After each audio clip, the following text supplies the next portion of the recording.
We have not heard from Tua Tagovailoa since that awful night on Thursday night. We talked about Tua with Ryan Fitzpatrick in hour number 1. He was there for Prime Video's coverage of Thursday Night Football when the Bengals and Dolphins played one another, and Tua got thrown to the turf. Warren Sapp even said last week that he thought Tua should have just braced himself for the fall instead of trying to throw and make too many plays.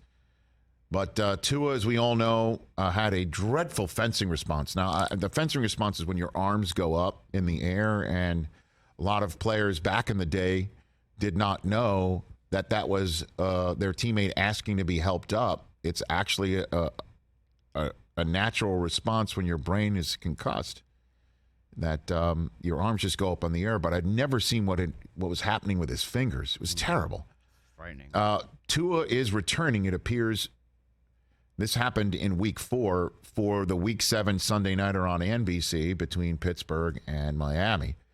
This was his accounting of that night 3 weeks later. You remember much about that night?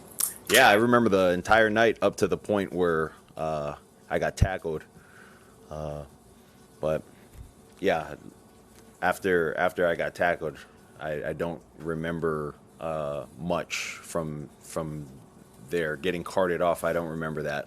But I do remember, things that were going on when I was in the ambulance and then when I arrived at the hospital.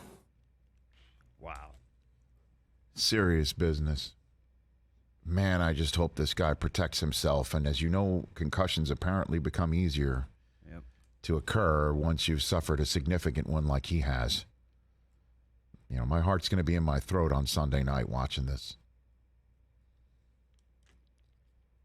And again, I still don't understand how he was on the field that night. And I know that the league said he was checked out as if he was in the concussion protocol, but he wasn't. And the fact that he wasn't and was being investigated at the time as to what was happening with the independent neurologist in Miami, and what was happening with the team doctor's evaluation of him in Miami on that Sunday before that Thursday night, that Sunday comeback win against Buffalo, which is still their last win. You know what? How was he allowed to play if there was still an investigation going on as to why he was returned to play 4 nights before? I just still don't know, and I'm assuming that did lead to the reaction that we saw on the field that night.